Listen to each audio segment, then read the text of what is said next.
बच्चों, आपने वो स्प्रिंग वाली कार देखी है जिससे छोटे छोटे बच्चे खेलते हैं? जब हम उस कार को पीछे की ओर खींचते हैं तो वो आगे की ओर बढ़ती है। उस कार में स्प्रिंग लगा होता है। जब हम उसको पीछे की ओर खींचते हैं तो वो स्प्रिंग ऐंठ जाती है और जैसे उसको हम छोड़ते हैं तो वो कार आगे की ओर बढ़ती है, क्योंकि स्प्रिंग जो ऐंठी हुई रहती है वापस अपनी अवस्था में आने का प्रयास करती है और इसीलिए वो कार आगे की ओर बढ़ती है और कुछ दूर जाकर रुक जाती है। यदि हम स्प्रिंग में एक बॉल रखें और स्प्रिंग को जोर से दबाएं, उसके बाद स्प्रिंग को छोड़ते हैं तो उस पर रखी बॉल उचक जाती है, क्योंकि जब हम स्प्रिंग को दबाते हैं तो उसके विन्यास में परिवर्तन करते हैं, या यूँ कहें कि उस स्प्रिंग की स्थिति में परिवर्तन कर देते हैं और उसके बाद उस पर रखी बॉल को देखें तो वो अपने आप उचक जाती है। मतलब स्प्रिंग को जब हमने दबाया तो उसमें ऊर्जा आ गई और उसी के कारण वो बॉल भी उचक गई, मतलब बॉल को फेंकने का काम किया उसने। आप कभी आम के बगीचे में जाते हैं, ढेर सारे आम पेड़ों पर लगे हैं, उसको तोड़ने के लिए हम गुलेल का इस्तेमाल करते हैं। वो गुलेल जो लकड़ी का बना होता है, वी शेप की आकृति होती है जिसमें एक हत्था होता है और हम उसको पकड़ के उसमें लगे रबर को खींचते हैं, उसमें पत्थर लगाते हैं और जब उस रबर को छोड़ते हैं तो पत्थर ऊपर की ओर जाता है और जहां आम फले हैं वहां पर लगता है और इसकी सहायता से आप आम को तोड़ सकते हैं। तो वो गुलेल में रबर को खींचने पर, मतलब रबर की स्थिति में परिवर्तन किए, हम उसके विन्यास में परिवर्तन किए, उसके कारण उस पत्थर के फेंकाने का काम हुआ। तो यहाँ हम देख रहे हैं कि जब किसी वस्तु के विन्यास में परिवर्तन करते हैं, उसकी स्थिति में परिवर्तन करते हैं, उस समय भी कार्य होता है और किसी वस्तु में उसकी स्थिति या विन्यास के कारण जो उसमें ऊर्जा निहित होती है, उस ऊर्जा को हम स्थितिज ऊर्जा के नाम से जानते हैं। बच्चों, आपने झरने को देखा है? झरने में पानी एक ऊंचाई से नीचे की ओर आता है और आप देखे होंगे कि झरना जितना ही ऊंचा होता है आप उसके नीचे आसानी से खड़े नहीं हो सकते, क्योंकि पानी में बहुत ज़्यादा वेग होता है, जिसके कारण आप उस पानी को एंजॉय नहीं कर पाते। आपको उसके बल का प्रभाव महसूस होता है। लेकिन झरना कम ऊंचाई पर हो तो उसमें आप आसानी से उसका मजा लेने पहुंच जाते हैं। तो जब इस पानी को हम ऊपर ले जा रहे हैं, ये वो पानी जो ऊपर में स्थित है उसमें भी एक ऊर्जा है, उसी के कारण तो काम हो रहा है। इसका मतलब जब वस्तुओं की स्थिति में परिवर्तन पृथ्वी की सतह के सापेक्ष भी किया जाए तो उसमें भी ऊर्जा आ जाती है और इसी ऊर्जा को हम गुरुत्वीय स्थितिज ऊर्जा के नाम से जानते हैं। वैसे हम जब भी पोटेंशियल एनर्जी की बात करते हैं यानी स्थितिज ऊर्जा की बात करते हैं तो हम जनरली पृथ्वी की सतह से उसकी ऊंचाई को ही नोट करते हैं या पृथ्वी की सतह से उसकी ऊंचाई के संदर्भ में ही बात करते हैं। लेकिन हमने देखा कि स्थितिज ऊर्जा किसी वस्तु की पृथ्वी की सतह से ऊंचाई और किसी वस्तु में विन्यास यानी कि उसकी स्थिति में परिवर्तन के कारण भी हो सकती है। तो जब हम पर्टिकुलरली पृथ्वी की सतह से ऊंचाई के बारे में बात करें तो इसे हम एक पर्टिकुलर नाम से जानते हैं, इसे हम गुरुत्वीय स्थितिज ऊर्जा यानी ग्रेविटेशनल पोटेंशियल एनर्जी कहते हैं। इस ग्रेविटेशनल पोटेंशियल एनर्जी का सूत्र निकालते हैं। कार्य बराबर होता है बल इंटू विस्थापन। अब किसी वस्तु को आप जमीन की सतह से उठाकर ऊपर ले जा रहे हैं, यानी आपको उतना बल लगाना है जितना उसका भार हो और उसके विपरीत दिशा में लगाना है, क्योंकि भार हमेशा पृथ्वी की सतह की ओर ही काम करता है, पृथ्वी के केंद्र की ओर ही काम करता है और इसको आपको ऊपर उठाना है तो उतना बल न्यूनतम लगाना होगा जितना कि उसका भार है और उसके विपरीत दिशा में लगाना होगा। तो जब यहाँ पर आप उसको ऊपर उठाने का कार्य कर रहे हैं तो बल बराबर हो जाएगा mg, यानी कि जितना उसका भार है उतना न्यूनतम बल तो आपको लगाना ही होगा। आप उसको ऊपर ले जा रहे हैं तो यहाँ वस्तु का विस्थापन उसके द्वारा पहुंची गई ऊंचाई ही होगी, इसलिए हम विस्थापन की जगह h लिखेंगे। तो यह W बराबर हो जाएगा mgh और यह कार्य ही उस वस्तु में उसकी गुरुत्वीय स्थितिज ऊर्जा के रूप में निहित होगा। तो गुरुत्वीय स्थितिज ऊर्जा का फॉर्मूला होता है mgh। यहाँ से हम देखें तो गुरुत्वीय स्थितिज ऊर्जा का मान निर्भर करता है वस्तु के द्रव्यमान पर, गुरुत्वीय त्वरण पर और पृथ्वी की सतह से उसकी ऊंचाई पर। अब इसके आधार पर मुझे आप एक प्रश्न का उत्तर दीजिए। मान लीजिए मैंने सजाने के लिए घर में एक शोपीस लाया है और उसके लिए मैंने स्टैंड बनाया है जो कि आयताकार है। अब इस आयताकार स्टैंड की जो लंबाई थी वो 2h है और इसकी चौड़ाई h है, यानी कि जो लंबाई है इसकी चौड़ाई की दुगनी है। अब मैं इसे एक जगह पर रखना चाहती हूँ। एक बार मैंने इस आयताकार स्टैंड को इस प्रकार क्षैतिज रखा और इसके ऊपर पॉट को सजा दिया, और एक बार मैंने इसे ऊर्ध्वाधर रखा और इसके ऊपर शोपीस को सजा दिया। अब बताइए दोनों ही स्थिति में किस में इस शोपीस की गुरुत्वीय स्थितिज ऊर्जा अधिक होगी? हम सोच रहे होंगे यदि कि ये तो एक ही स्टैंड है, वही पॉट वही स्टैंड, तो गुरुत्वीय स्थितिज ऊर्जा में क्यों परिवर्तन हो? लेकिन गुरुत्वीय स्थितिज ऊर्जा का मान पृथ्वी की सतह से ऊंचाई पर निर्भर करता है। यदि हम इसको क्षैतिज रखे थे तो हम देख रहे थे कि पृथ्वी की सतह से इसकी ऊंचाई h होगी, और जब इसको हम ऊर्ध्वाधर रखेंगे तो पृथ्वी की सतह से इसकी ऊंचाई 2h है। तो इस कंडीशन में जब पृथ्वी की सतह से इसकी ऊंचाई 2h है, वहां पर इस शोपीस की गुरुत्वीय स्थितिज ऊर्जा अधिक होगी पहले वाले की तुलना में। तो चलो बच्चों, इसी प्रकार हम कुछ और न्यूमेरिकल क्वेश्चन सॉल्व करते हैं गुरुत्वीय स्थितिज ऊर्जा पर आधारित। 50 किलोग्राम द्रव्यमान की एक वस्तु को पृथ्वी से 8 मीटर की ऊंचाई तक उठाया गया है। इस वस्तु में विद्यमान ऊर्जा का परिकलन करें। यहाँ G बराबर 9.8 मीटर पर सेकंड स्क्वायर है। प्रश्न अनुसार दिया गया है वस्तु का द्रव्यमान m बराबर 50 kg, विस्थापन यानी कि ऊंचाई बराबर 8 मीटर, गुरुत्वीय त्वरण G का मान 9.8 मीटर पर सेकंड स्क्वायर, और गुरुत्वीय स्थितिज ऊर्जा के सूत्र अनुसार स्थितिज ऊर्जा होगी mgh। यहाँ सारे मान लिख देते हैं, तो ये हो जाएगा 50 इंटू 9.8 इंटू 8। इसे गुणा करने पर हमें मिलेगा 3920 जूल, और यही स्थितिज ऊर्जा होगी। अगला प्रश्न, 5 किलोग्राम द्रव्यमान की वस्तु पृथ्वी से एक निश्चित ऊंचाई पर स्थित है। यदि वस्तु की स्थितिज ऊर्जा 400 जूल है तो वस्तु की पृथ्वी के सापेक्ष ऊंचाई ज्ञात करें। यहाँ G का मान 9.8 मीटर पर सेकंड स्क्वायर है। वस्तु का द्रव्यमान m बराबर 5 kg है। विस्थापन यानी कि ऊंचाई h बराबर, ये हमें ज्ञात करना है। वस्तु की स्थितिज ऊर्जा mgh बराबर होती है 400 जूल। गुरुत्वीय त्वरण G का मान 9.8 मीटर पर सेकंड स्क्वायर है। अब जो वस्तु की गुरुत्वीय स्थितिज ऊर्जा है mgh वो 400 जूल दी गई है। हम mg का मान इस सूत्र पे रख देते हैं, तो ये होगा 5 into 9.8 into h equal to 400, और h बराबर होगा 400 अपॉन 49, और सॉल्व करने पर h इक्वल टू 8.16 मीटर। तो वस्तु 8.16 मीटर ऊंचाई पर स्थित होगी। बच्चों, ऊर्जा संरक्षण के नियम से हमने जाना था कि ऊर्जा ना तो उत्पन्न की जा सकती है और ना ही नष्ट की जा सकती है। ऊर्जा केवल एक रूप से दूसरे रूप में रूपांतरित होती है। यहाँ पर हम यांत्रिक ऊर्जा संरक्षण का नियम देखते हैं।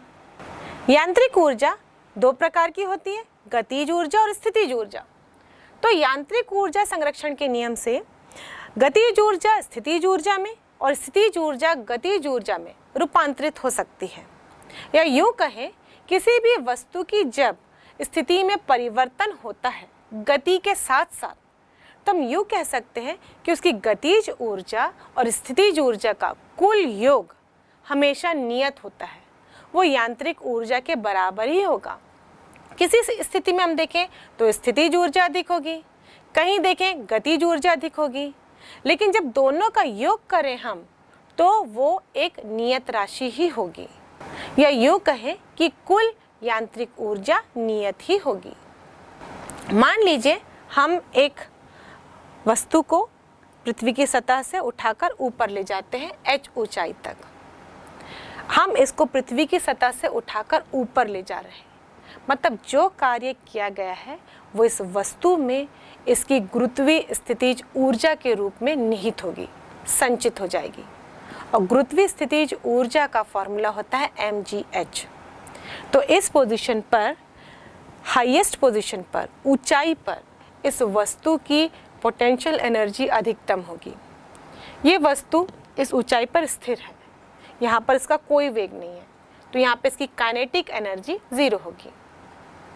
लेकिन यदि इस वस्तु को अब छोड़ा जाए तो वस्तु अब नीचे की ओर आएगी। जब नीचे की ओर आएगी तो उसका वेग बढ़ेगा। वेग बढ़ेगा मतलब उस वस्तु में अब गतिज ऊर्जा बढ़ने लगेगी। तो ये ऊर्जा कहीं से उत्पन्न नहीं होगी। जो पोटेंशियल एनर्जी थी, इसकी स्थितिज ऊर्जा, वही धीरे धीरे गतिज ऊर्जा के रूप में परिवर्तित होगी। और जैसे ये वस्तु पृथ्वी की सतह को टच करने वाला होगा, इसका वेग अधिकतम होगा। या यूं कहें, इस वस्तु की गतिज ऊर्जा अधिकतम हो जाएगी। और जैसे ये पृथ्वी की सतह को टच करता है, इसकी पृथ्वी की सतह से ऊंचाई 0 हो जाएगी। और यूं कहें तो इसकी गुरुत्वीय स्थितिज ऊर्जा यानी पोटेंशियल एनर्जी 0 हो जाएगी। तो ऐसी स्थिति में जहां ये पृथ्वी की सतह को टच करने वाला है, वहां पे इसकी गतिज ऊर्जा अधिकतम होगी, जिसे हम 12 mv² से दर्शाएंगे। और इसकी पोटेंशियल एनर्जी, स्थितिज ऊर्जा 0 होगी। तो अब दोनों स्थितियों को कंपेयर करें। सबसे ऊपर में पोटेंशियल एनर्जी अधिकतम थी, काइनेटिक एनर्जी 0 थी। जब वो नीचे आ गिरा उस समय काइनेटिक एनर्जी अधिकतम थी और पोटेंशियल एनर्जी 0 थी। यानी कि ऊपर रखे वस्तु की जो पोटेंशियल एनर्जी थी, स्थितिज ऊर्जा थी, वो काइनेटिक एनर्जी के रूप में चेंज हो गई। और किसी भी स्थिति में इनके बीच में देखें तो काइनेटिक एनर्जी और पोटेंशियल एनर्जी का योग नियत ही होगा। ये कुल यांत्रिक ऊर्जा के बराबर ही होगा। इसे यांत्रिक एनर्जी के संरक्षण का हम लोग अनुप्रयोग खेलों में भी करते हैं। यदि आपको लंबी कूद कूदने को कहा जाए, लॉन्ग जंप, तो हम सीधे खड़े खड़े नहीं कूदते, क्योंकि यदि हम सीधे खड़े होकर कूदेंगे तो हम ज़्यादा दूर नहीं कूद पाते। तो हम क्या करते हैं, दौड़ कर आते हैं और जो लाइन रहती है वहाँ पर रुकने की कोशिश करते हैं और उसके बाद हम जंप लगाते हैं। तो जब हम दौड़ के आते हैं, मतलब हमारा वेग बढ़ जाता है, उस समय हमारे पास होती है गतिज ऊर्जा। और जब हम उस लाइन तक पहुंचते हैं और उसके बाद कूदते हैं तो हमारी गतिज ऊर्जा हमारी स्थिति में परिवर्तन कर देती है। इसीलिए यहाँ पर गतिज ऊर्जा पोटेंशियल एनर्जी के रूप में चेंज हो जाती है और हम आगे की ओर बढ़ जाते हैं, यानी अपनी स्थिति में ज़्यादा परिवर्तन कर पाते हैं। तो ज़्यादा दूर से दौड़ के आएंगे तो ज़्यादा दूर कूद पाएंगे। ऊंची कूद में भी ऐसे होता है, आप दौड़ कर आते हैं और उसके बाद आप छलांग लगाने की कोशिश करते हैं। तो जब दौड़ के आते हैं तो आप अधिक ऊपर तक छलांग लगा सकते हैं। एक्चुअली वो जब तेजी से भागते हुए आता है तो उसमें होती है गतिज ऊर्जा, और इसीलिए उसके सामने दीवार उसके सामने मायने नहीं रख पाती और वो उस दीवार को भी छलांग लगा लेता है, क्योंकि उसकी गतिज ऊर्जा पोटेंशियल एनर्जी के रूप में चेंज हो जाती है। लेकिन साधारण तौर पर यदि हम ऐसी ऊंची दीवारों को देखें तो हम उसमें से छलांग लगाने की कभी भी नहीं सोचेंगे। ऐसे ही आपने देखा होगा बच्चों, स्विमिंग पूल में जब ऊपर से कोई स्विमर डाई मारता है तो आप देखेंगे वो जितनी हाइट में खड़ा रहता है उतनी ही गति करते हुए वो पानी के नीचे चला जाता है, क्योंकि यदि वो हाइट में खड़ा है मतलब उसकी पोटेंशियल एनर्जी अधिक होगी। और जब वो डाई मारता है तो उसकी पोटेंशियल एनर्जी उसकी गतिज ऊर्जा में काइनेटिक एनर्जी के रूप में कन्वर्ट होने लगती है, इसलिए वो उतनी ही तेजी से पानी को चीरता हुआ अंदर की ओर चला जाता है। तो ऐसे ही आपके आसपास काइनेटिक एनर्जी से पोटेंशियल एनर्जी के कन्वर्शन में, पोटेंशियल से काइनेटिक एनर्जी के कन्वर्शन में ढेर सारे उदाहरण होंगे। झरने से पानी का गिरना भी तो पोटेंशियल एनर्जी का काइनेटिक एनर्जी में बदलना है। इसलिए तो मैंने आपको कहा था कि झरना अगर बहुत अधिक ऊंचाई में होगा तो उसके नीचे खड़े होकर उसको एंजॉय करना हमारे लिए पॉसिबल नहीं होता, क्योंकि उसकी पोटेंशियल एनर्जी अधिक होती है जब वो काइनेटिक एनर्जी में चेंज होती है, यानी कि पानी को वेग मिलता है तो उस वेग का प्रभाव बहुत ज़्यादा होता है जिसको हम सहन नहीं कर पाते, एंजॉय नहीं कर पाते। अब बच्चों, हम कार्य से जुड़े अगले कॉन्सेप्ट के बारे में चर्चा करेंगे जिसे हम शक्ति के नाम से जानते हैं। शक्ति, जिसे इंग्लिश में हम पावर कहते हैं। कार्य करने की दर को शक्ति कहा जाता है। जहाँ दर शब्द आता है इसका मतलब वहाँ पर समय का महत्व है। तो हम सूत्र अनुसार देखें तो शक्ति बराबर होता है कार्य बटे समय, यानी कि power is equal to work upon time, और हम लिखते हैं P बराबर W अपॉन T। और यहाँ से हम शक्ति का मात्रक देखें तो कार्य का मात्रक होता है जूल और समय का मात्रक होता है सेकेंड।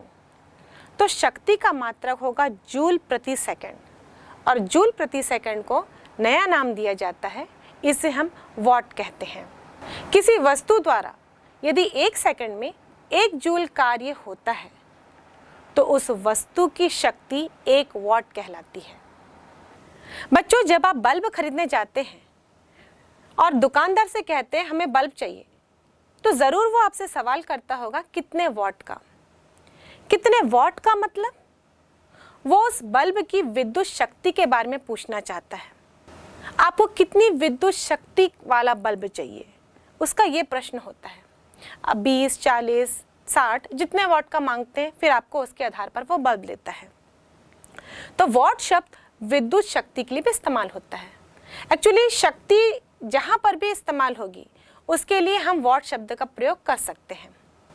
वैसे बल्ब की विद्युत शक्ति कम होती है, इसलिए हम वॉट शब्द का इस्तेमाल करते हैं। लेकिन बड़े उपकरणों के लिए जिनकी विद्युत शक्ति अधिक होती है, हम किलोवाट का भी इस्तेमाल करते हैं। 1 किलोवाट बराबर होता है 1000 वाट। और हैवी उपकरण यदि हम लें जो बिजली से चलते हैं, जैसे कि आप पानी को नीचे से ऊपर चढ़ाने के लिए, टंकी तक ले जाने के लिए मोटर का इस्तेमाल करते हैं। जब आप मोटर खरीदने जाएंगे तो आप मोटर को वॉट में नहीं मांगते, उस समय आप दूसरे मात्रक का इस्तेमाल करते हैं। आप HP में मोटर को मांगते हैं। तो HP भी विद्युत शक्ति को ही बताती है। HP यानी कि हॉर्स पावर, अश्व शक्ति, ये शक्ति का बड़ा मात्रक है। हम जानते हैं कि घोड़ों की शक्ति बहुत ज़्यादा होती है, इसलिए शक्ति के बड़े मात्रक के रूप में हम अश्व शक्ति का इस्तेमाल करते हैं। 1 अश्व शक्ति बराबर होता है 746 वॉट, यानी कि ये वॉट की तुलना में एक बड़ा मात्रक है। किसी वस्तु, किसी मशीन या उपकरण द्वारा कार्य करने में कितनी ऊर्जा व्यय हो रही है वो निर्भर करती है उसकी शक्ति पर और कितने देर तक उपकरण कार्य कर रहा है, यानी कि समय पर। और जैसे कि हम सूत्र जानते हैं, पावर बराबर होता है W अपॉन T। तो W बराबर होगा P इंटू T, और W यानी कि कार्य, और कार्य करने की क्षमता को हम ऊर्जा कहते हैं। तो यहाँ पर हम लिख सकते हैं ऊर्जा बराबर होता है P इंटू T। तो यहाँ से हम ऊर्जा के लिए मात्रक लिखें तो ये होगा वाट इंटू सेकेंड। पर जब हम ऊर्जा के बड़े मात्रक की बात करें तो वाट के स्थान पर किलोवाट लिख देते हैं और सेकेंड के स्थान पर हम घंटे ले लेते हैं। तो ऊर्जा का बड़ा मात्रक किलोवाट घंटा भी होता है। यदि यहाँ पर मैं एक ऐसा उपकरण लूँ जिसकी शक्ति 1 किलोवाट है और वो 1 घंटे तक उपयोग में लाई जा रही है, तो उससे व्यय होने वाली ऊर्जा 1 किलोवाट घंटा होगी। इस प्रकार हम 1 किलोवाट घंटा की परिभाषा दे सकते हैं। 1 किलोवाट घंटा किसी भी उपकरण से व्यय होने वाली ऊर्जा की मात्रा है जिस उपकरण की शक्ति 1 किलोवाट हो और वो 1 घंटे तक उपयोग में लाई जा सके। आपके घरों में जो बिजली का बिल आता है वो विद्युत ऊर्जा की व्यय को दर्शाता है। आपने यदि बिजली का बिल देखा होगा तो उसमें जो व्यय होता है वो यूनिट्स के रूप में दिया जाता है। कितना यूनिट आपने कंज्यूम किया, 20 यूनिट, 40 यूनिट, 200 यूनिट, जितना आपने कंज्यूम किया। तो ये जो यूनिट है ये विद्युत ऊर्जा का ही मात्रक है, और ये जो यूनिट है वो एक्चुअली किलोवाट घंटा का ही एक रूप है। 1 यूनिट बराबर होता है 1 किलोवाट घंटा। तो आप जब भी अपने बिजली के बिल में यूनिट देखें तो आप ये समझ जाइए कि आपने उतनी विद्युत ऊर्जा की खपत की है। अब ऊर्जा को तो हम जूल में नापते हैं, ये किलोवाट घंटा उसका नया मात्रक आ गया। ये किलोवाट घंटा एक्चुअली ऊर्जा का बड़ा मात्रक होता है। तो हम ये देखते हैं कि किलोवाट घंटा और जूल में क्या संबंध है। हम जानते हैं जूल बराबर होता है वॉट इनटू सेकंड। अब 1 किलोवाट घंटा ये कितना होगा, हम किलोवाट को वॉट में कन्वर्ट करेंगे। 1 किलोवाट मतलब 1000 वॉट, तो यहाँ पर 1000 वॉट लिखेंगे। घंटे को सेकंड में चेंज करना है। 1 घंटे में 60 मिनट होते हैं और 1 मिनट में 60 सेकंड। तो 1 घंटे में 60 इंटू 60 सेकंड होंगे, यानी कि 3600 सेकंड। तो यहाँ पे घंटे को सेकंड में चेंज करने के लिए हम 3600 से गुणा कर देंगे। तो यहाँ पर ये हो जाएगा 1000 वॉट इंटू 3600 सेकेंड। अब वॉट इंटू सेकेंड होता है जूल, और इसको गुणा करने से मिलेगा 360000 50, यानी कि 36 लाख जूल। तो 1 किलोवाट घंटा बराबर होता है 36 लाख जूल, और हम इसे 36 into 10 to the power 5 joule भी लिखते हैं, और दशमलव के रूप में भी इसे दर्शाया जाता है 3.6 into 10 to the power 6 joule. मैंने इस मान को अलग अलग रूपों में लिखा है क्योंकि कभी कभी ऐसा होता है जब वस्तुनिष्ठ प्रश्न आते हैं, ऑब्जेक्टिव टाइप क्वेश्चन, तो इसमें 4 ऑप्शन दे दिए जाते हैं। वहाँ पर आप देखोगे कि 36 लाख जूल कहीं नहीं लिखा रहता, ये दशमलव में लिखा जाता है या 10 टू द पावर के रूप में लिखा जाता है। इसलिए मैंने ये सारे मान बता दिए ताकि विकल्प में आप सही उत्तर को चुन सकें। तो बच्चों, इस यूनिट के फॉर्मूला के आधार पर हम एक न्यूमेरिकल प्रश्न बनाते हैं। एक महिला 300 जूल कार्य को 5 सेकंड में पूरा करती है, तो बताओ उसने कितनी शक्ति व्यय किया। इस प्रश्न अनुसार दिया गया है महिला के द्वारा किया गया कार्य W बराबर 300 जूल, कार्य करने में लगा समय T बराबर 5 सेकेंड, महिला द्वारा व्यय की गई शक्ति का सूत्र होता है P बराबर W अपॉन T। तो हम लिखेंगे 300 अपॉन 5 और ये होगा 60 वॉट। बच्चों, जब भी प्रश्न को हल करें तो आंकिक मान आने के बाद आप उसका मात्रक जरूर लिखें, क्योंकि प्रत्येक भौतिक राशि की एक इकाई होती है, तो हमको यहाँ पर उस भौतिक राशि की इकाई लिखना आवश्यक है। प्रश्न 2, 50 केजी द्रव्यमान का एक लड़का 30 सीढ़ियां 10 सेकंड में चढ़ता है। यदि प्रत्येक सीढ़ियों की ऊंचाई 15 सेंटीमीटर हो तो उसकी शक्ति का परिकलन करें। यह G बराबर 10 मीटर प्रति वर्ग सेकंड दिया ही गया है प्रश्न में, तो हमको यही मान हल करते समय इस्तेमाल करना है। लड़के का द्रव्यमान M बराबर 50 केजी है, तो mg बराबर होगा 50 इंटू 10 equal to 500 KG metre per second square. 30 सीढ़ियों की कुल ऊंचाई निकालने के लिए पहले हम एक सीढ़ी की ऊंचाई निकालेंगे। एक सीढ़ी की ऊंचाई 15 सेंटीमीटर है, यानी कि 15 अपॉन 100 मीटर होगी। तो 30 सीढ़ियों की ऊंचाई 30 इंटू 15 अपॉन 100 मीटर होगी। सॉल्व करने पर हमें मिलेगा 4.50 मीटर। चढ़ने में लगा समय T बराबर 10 सेकेंड है, तो शक्ति के सूत्र के अनुसार P बराबर होता है किया गया कार्य अपॉन समय, तो हम लिखेंगे mgh अपॉन T। तो P बराबर होगा 500 इंटू 4.50 अपॉन 10। सॉल्व करेंगे तो हमें मिलेगा 225 वॉट। तो लड़के की शक्ति 225 वॉट है।